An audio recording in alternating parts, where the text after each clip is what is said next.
Hey guys, hope you're doing well. I want to kind of break down summer base running in a most kind of elementary form. And I'm going to give you my summer base training kind of basic programs for every year in high school and every year in college. Just kind of a basic format, certain things to emphasize as athletes get, whether they're brand new coming in high school and you're first going to start working with them, or you're a little bit more experienced either at high school level or at the college level, and things to kind of get them ready for either harder training or races during cross-country season, because that's exactly, this is where we are right now in the summer months, and guys and gals are building their aerobic foundation for and kind of building off of what they did the year prior or the season prior towards a cross-country, hopefully a better cross-country season. So with that, let me get to this. I'm just gonna give you the basic meat and potatoes for like June, July, and August, and how you want to break it down is completely up to you. But if you haven't seen my channel, Top of the Line Running, which you're here now, make sure you subscribe to it. I actually have summer base training program videos on here, so you're gonna kind of have an idea of how I kind of plug things in, and then you can customize it any way you like. So, but I don't want you to miss this type of details, and I've got 300 plus videos here for your education, for your enjoyment. So, if you're a coach or an athlete, don't leave before you do that. Okay, so going into high school, you're starting as a ninth grader. If you get access to athletes, right? If you know some people who are going to come in, some things to emphasize. Essentially, what I do is it's pretty much mileage for most of the summer, building towards about 50% of the goal volume in the month of June, 75% of the goal volume in the month of July, and 100% or close to it of the goal volume come August. So it's a gradual build-up. Over time, you can even incorporate some easy strides in the month of August, too, just to kind of get the legs moving a little bit. But that's kind of how I lay it out for freshmen or incoming freshmen. Now, moving to incoming sophomores, I do emphasize mileage in the month of June, again, just to get them up to a volume where they're going to be approaching goal volume, okay? And then I add strides to the mileage once or twice a week come July, okay, whether it's 50-meter strides or 100-meter strides or whatever you feel is appropriate. And then in August, I do mileage as well, just keep the mileage going, but then I do one of the days is an uphill stride, like 5 times a 50 meters or 5 times 100-meter uphill runs, and then the second day is 5 times 100-meter or 50-meter strides on the flats, or whatever you feel is appropriate, 150s, 200s, whatever.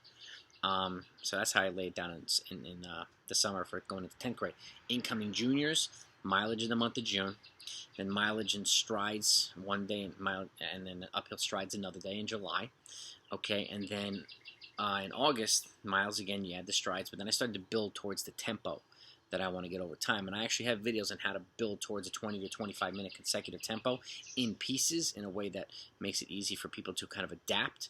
So take a look at that video too. So I start to incorporate some tempo running in August. And then incoming seniors, mileage again in June to get them up to where you want them to be. And then miles, again, the uphill strides one day, flat strides the next day. And in August, some miles, get strides uphill and flat one day. And then tempo running, again, building towards that tempo. Now, you might not need as much time to build towards the 20, 25 minutes as you would before if you haven't started tempos before. But, again, building that so that you're almost up to that point when the cross-country season comes. You have some hard, continuous running, which helps simulate racing. So, and keep in mind, I'm building the long run over time too. So whatever weekly mileage you plan on prescribing for athletes or for yourself, building that long run over time helps you get to that point as well. So that's high school. Now let me transition over to college. Okay, freshman, and again, generally my rule of thumb is if you can run the same volume as a freshman in college as you do as a senior in high school, or not that far from it, it's a pretty good sign of progression, because you're going to be getting used to a lot of things, whether it's a new lifestyle, different class schedule and stuff, but also getting used to, for the most part, running with faster people more regularly, and so the paces of the workouts, the paces of the runs are going to get faster, and you're going to be training for longer races too, so there's a lot of adjustment parts as a freshman in college, so I like to kind of factor those into training. But in June, miles, and then incorporating some strides in there. July, again, miles, and then hills one day, strides the next day. And then in August, miles, and then building the tempos into the strides as well. Okay. Incoming sophomore, miles and strides in June. Okay, and again, the miles are kind of going up each year gradually to where you feel is appropriate. And obviously, middle distance runners have a little bit of a different volume for the most part than distance runners. But again, there's individualization component in there too. So June is miles and strides. July, miles, tempos, and strides. You start to incorporate the tempo runs. Okay, and again, those strides, 1 day uphill, 1 day flat after a run. August, miles, even tempo running with the strides, and then maybe some rhythm running, so some, cross-country pace 400-meter runs with like a 200-meter jog, just for rhythm, just to kind of get moving a little bit. So there's a basic kind of speed development component when they start transitioning to cross-country races. So as an incoming junior, miles and strides in June, miles, tempos, building the tempo and then incorporating the strides again in July, and then similar miles, and then you do the strides twice, and then your tempo runs, you're building that, and some rhythm running again. It could be 500-meter efforts this month if you want at a similar pace, and nothing crazy volume, nothing crazy, but just some running, just some rhythm running to kind of get used to. If they're going to run miles at 5-minute pace, you could just do 400 at 75 pace or something like that, just to get the ball moving a little bit. Okay, it helps to ease the transition into harder training and into racing. Okay, and as these athletes get older, they're more experienced, they can start to handle a little bit of stuff like this. But again, I'm not talking 16 times 400 or anything like that. It could be 8 times 400, something like that. So just a thought. And then incoming seniors, miles and strides in June, miles, tempos, and strides again, building the tempo or continuing the tempo, and then your strides uphill 1 day, flat the next. Okay, and then in August, he's doing a similar thing: the miles, the tempo, and strides, and then some more rhythm running. So now it could be 600-meter efforts at the same pace that you ran 400s before, at the same pace you ran 500s before, whatever it might be. And just to kind of get the legs moving, it helps transition into other things.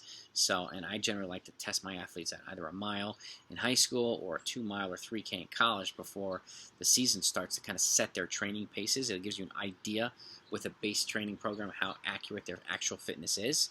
And then you can plug in the appropriate training paces for everything once you do that. So I like to do that too. I like to use the building blocks of the summer training to transition them into their time trial, which sets everything up for the training for the season as well. And then you modify as you need to over time. But those are my kind of meat and potatoes. Again, take a look at my summer training programs, and I have it for every year, both high school and college. So you can kind of pick and choose. You can customize it yourself. You could use it, whatever you want to do. It's completely up to you as a runner or a coach. And do what you feel is appropriate. But I wanted to share that today, especially since we're in the summer now, so it's a good time to look at it and take advantage of it. So, and again, share this with other runners and athletes, and don't leave without subscribing to the channel. It's not only really helpful to the channel's growth, but it means a lot, and it's greatly appreciated. And I'm on the road to 2,000 subs. I'm getting close, and your help is appreciated. Now, and the channel's close to getting monetized.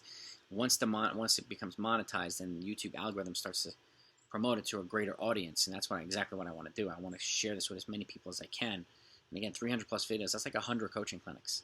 So all at your disposal for free. So my goal is to help you. I'm using 2 decades of experience as a former competitive runner and a current coach. And I've coached middle distance all the way up to the marathon with a lot of success, male and female. So, I want you to take advantage of this stuff. But that's it, and have a great week, everybody. And I'll talk to you next time.